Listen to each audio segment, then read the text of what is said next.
Hey,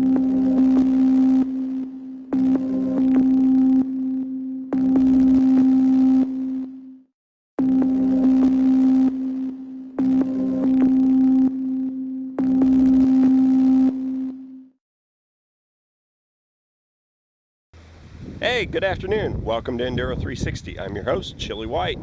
Today we are out getting some riding time in on 2012 Husky TE511.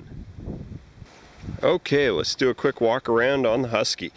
I had to change my setup. We had just a little too much wind there where we were at earlier. Nice and beautiful down here by the lake. Okay, right up front, we start out, we got Brembo brakes, braking rotors, Excel wheels, and these are actually the Japanese Excels, so those are the good ones. Most OEM Excels are no longer made in Japan. This bike came stock with the Metzler Karus on it. We have put a set of Kenda Parkers on. Those work real well with the heavy bike. 48mm KYB forks up front here, open, standard open chamber. I got quite a bit to talk about with those forks, but you'll have to go to the write-up because that's really the only way I can explain what's going on there. Let's see. Ooh, well, here we got the motor. So this is the Taiwanese made BMW turned Husky motor, 511 cc's. Runs good. Key and fuel injection seems to do good. It's not a real powerhouse kind of motor. It does have some good torque, but it doesn't really care to rev very much. Its two shortcomings are that it does vibrate and it's got a really close ratio transmission in there. So as we put on more miles, the motor definitely gets smoother and more powerful. But even at that, it's nothing really groundbreaking there. Real nice side stand on this bike. It's got a nice big foot on it. Seems to hold the bike up well. Tucks out the way good. Nice foot pegs. We have banged up the chain guide there just a little bit. As you can, there it is. Banged up the chain guide. Gone to a little taller gearing. The 51 tooth on the rear is really low geared with this close ratio transmission. So I'm running a 48 on there now. In the rear, we've done a little modification to the fender, that whole sub fender right here where the license plate is supposed to hang. That thing was going to break right off, so I've moved the license plate up onto the regular sub fender, put the turn signals right there, and actually it's holding up really well. Fuel tank is under the seat more or less, so here's the filler. The seat, man, the stock seat on this thing it's pretty much just a board. I mean, it's even worse than the KTM seats, and I think they're pretty bad. So we got the Seat Concepts seat on here that definitely is helping this bike out. This thing has a huge catalytic converter equipped stock exhaust on it, so bike kind of needs all the help it can get power wise. Got the full system FMF on here. This thing fits really, really nice on the bike. It looks like it would be a leg burner, but typically I'm wearing over the boot pants. I've had this bike where I was literally dragging it through the rocks, no burns, so running good.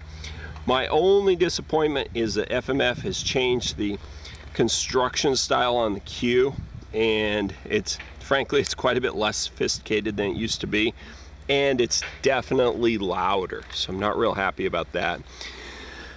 Here's the other part of the fuel tank. This is the lower section. It's really nice because it's clear enough that you can see the fuel level really easy.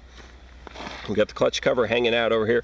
This thing does stick out a bit. You can see how hard my boot's been wearing against it. Consequently, that means shift lever also sticks out a little bit. This thing is pretty fragile. We need a brake snake on it to have any hope of lasting. Stock skid plate, that actually, that works pretty well. The frame, because of the way it's designed, is really wide right here, but they've put the pegs kind of high, so everything's quite a ways up off the ground. So for the most part, it clears obstacles, rocks and ruts and stuff pretty good. There's the bodywork. Air filters down inside here. This bodywork has to come off along with the seat to get into the cassette style cage. Fortunately, it stays clean because it's way up out of the dirt, so you don't have to access it very often. Up top, pretty much kind of standard European fare for switch gear. I like the domino grips. This stuff's all pretty nice. This is a little annoying. The turn signal and the horn are reversed from each other, so I'm always hitting the horn when I go to cancel the turn signal.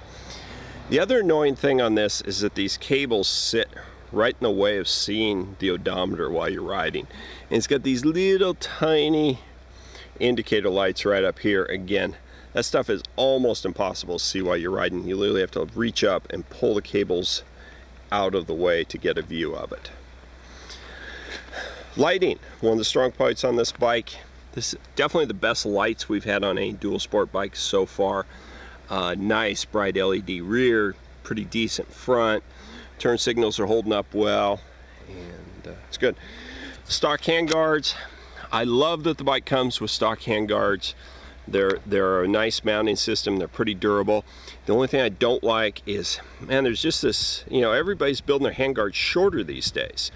And so they don't reach the end of the bars, and they're in a fixed position. It's just like the KTM ones, that they're really too short for me to be practical for really serious off-road work. Okay, but other than that, things are going good. We haven't had any running issues with the bike yet. Got about, I don't know, I think we're up about 1,600 kilometers on it now. And it only reads in kilometers. I haven't quite figured out how to change that. So, but there you go. That is a once over on the 2012 Husqvarna TE511. Tune in to Enduro 360 for the full write-up, all the pictures, all the dirt, all the lowdown, and we'll see you there. So hey, thanks for tuning in on our YouTube channel.